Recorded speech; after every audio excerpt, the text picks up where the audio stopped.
Cameras. Yeah, it's sometimes they tell me that. I don't want to mess it up. Okay. So I want to do a beatless bounce, just an F blues, and we can all come in together. I'll just count it off. 1, 2, 1, 2, 3.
Thank you. Okay, cool. I can hear clearly what you're going for and what you're after, and I hear like little shots. So we can have a very specific conversation, which is cool, which is different. Great. Okay, yeah, fantastic. Okay, so play that.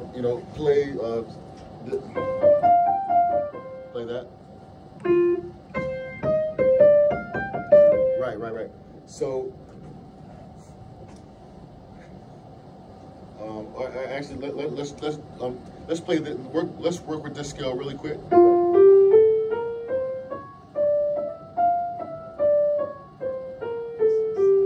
Right. Okay. Play it. I'll play it.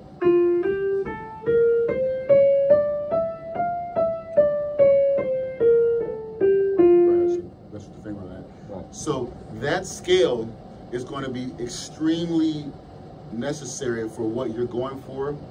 That's some good solid bop playing.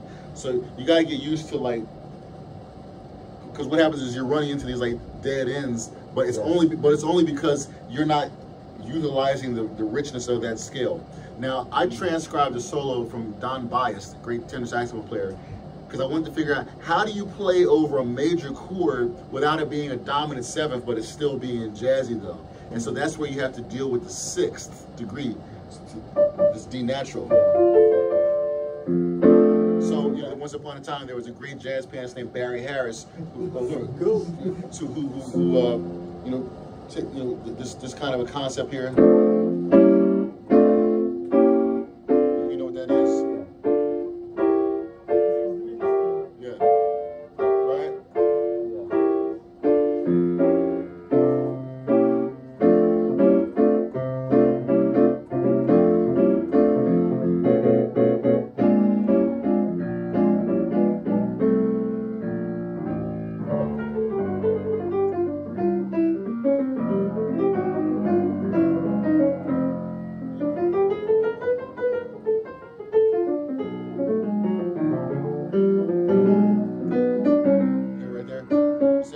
That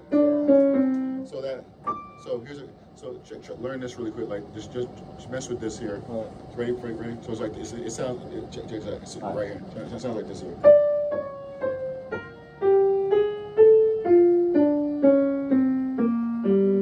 Learn that through the keys. That's all it is. Yeah. So it's like.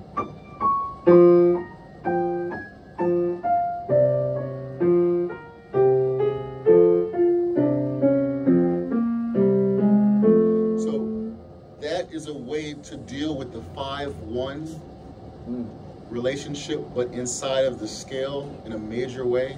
Yes. So that you preserve your dominant 7th turnaround when you want to transition to the 4 chord or whatever it is, right? It is also highly useful when you're about to do the other turnaround where like when you have the harmonic rhythm that is going to kind of like stretch you out. Yes. On the 1 chord, but you don't want to play the dominant 7th. You understand what I'm saying? Yes. That's where your inventory absentia has to get filled. So you got to have a lot of this in your record collection, your inventory, in your stack.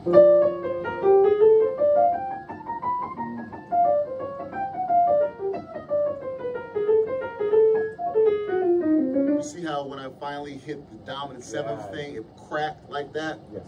Because I set it all the way up. I prepared it. That's our theme earlier today, right? You see how this is another manifestation of the same thing. Preparation, inventory, preparation, inventory, preparation, inventory, preparation, inventory. I keep saying the same thing over and over.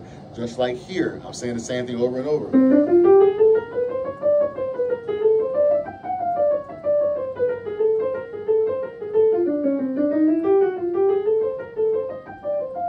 I could have stayed in that major thing forever, just recycling and circling around this and using tones like that. Because what am I not playing? The E flat.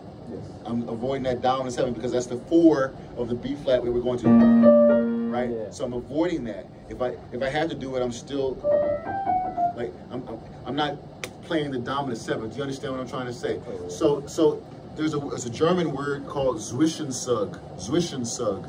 Now this comes from chess. Okay. In fact, I'll give you these 2 terms, and then you got stuff that you can actually practice on. That's something that we can deal with because you gave me something to work with. So in chess, there's a thing called Zugzwang. Now Zugzwang means it's your turn to move, but you've got no good moves. Yes. This is a higher level of playing chess when you play with like real hustlers and all that. They're not going to try to 4-move mate you.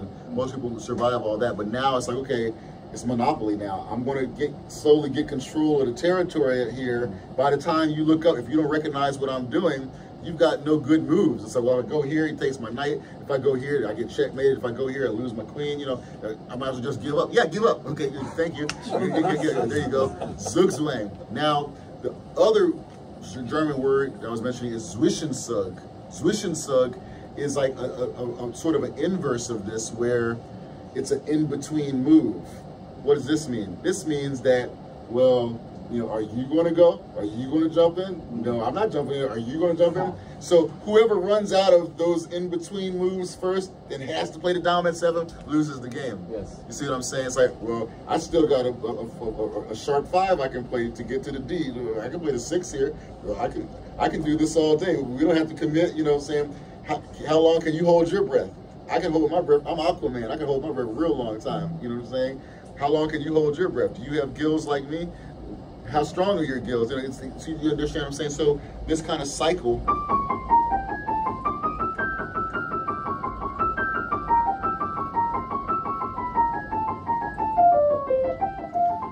Like all that kind of major stuff is invaluable for bebop because it preserves your dominant sevenths, so that when you launch your dominant seventh, it really has the powerful effect, the real sharp boom effect of driving the harmony. You see what I'm saying?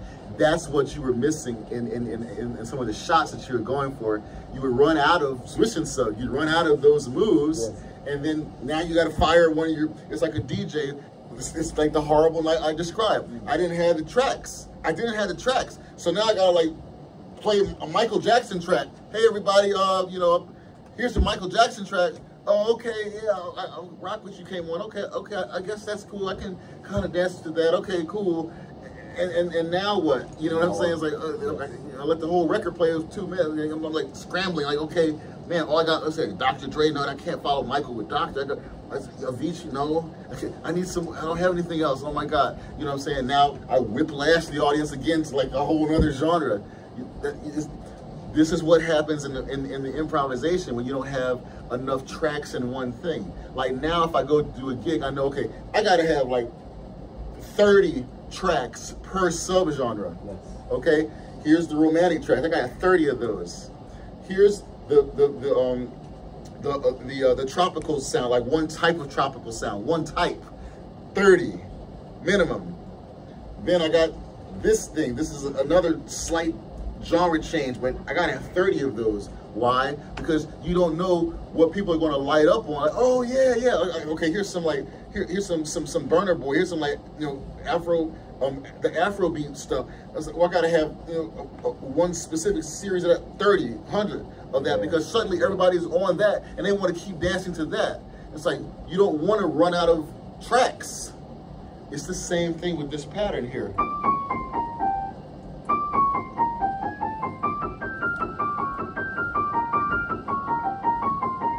You know what I'm saying? When you're able to navigate that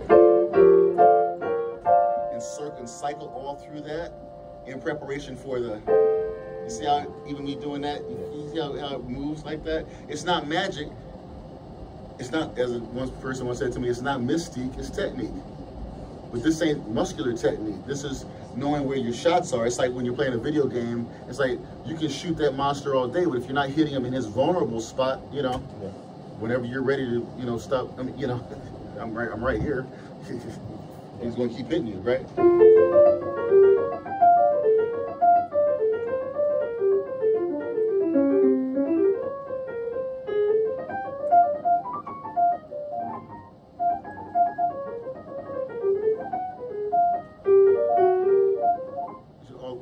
So there are all these kind of moves that keep you mobile. You see what I'm saying? And it keeps, it's like hang time. It's like Michael Jordan's hang time. He's still up in the air. Hey guys, you guys are coming down. I'm still going this way. Well, you're giving the shot to me real easy now. I'm still flying. Yeah. But and so for what you're going for, that's why this particular skill, and that's really just focus on that major one. And then obviously, because it also gives you more oomph if you want to like do a big chord.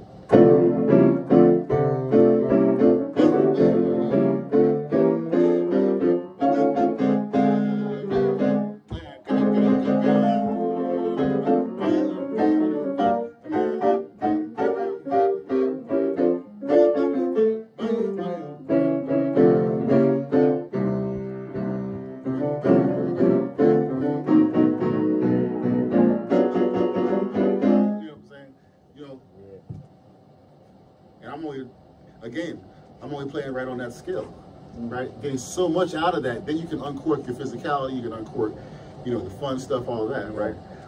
Because these are the goals that you're going for. A lot of the other artists this evening were playing, and you know, the more this kind of.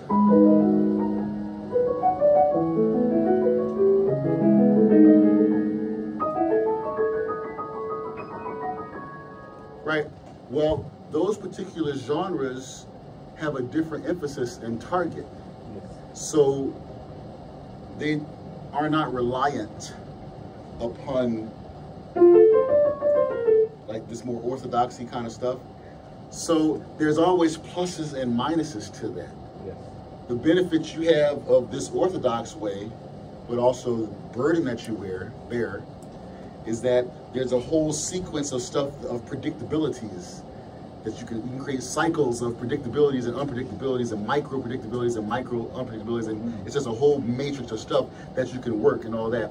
And the more nebular kind of harmonically all over, you know, through composed kind of thing, they kind of exempt themselves from that particular cage, probably because they would like to be exempt from that.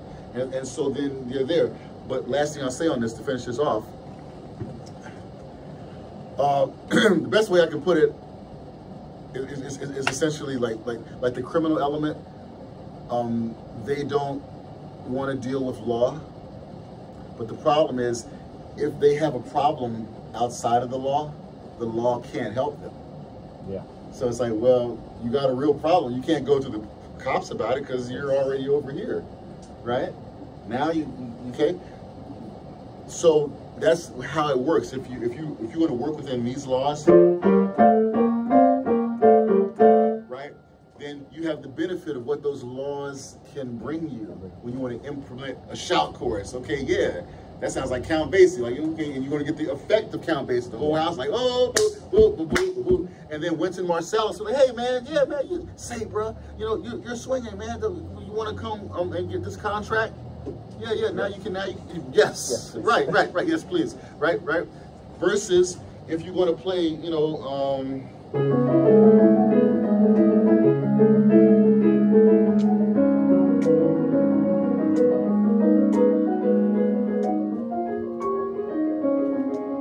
Okay, cool. But Wynton's not going to call you.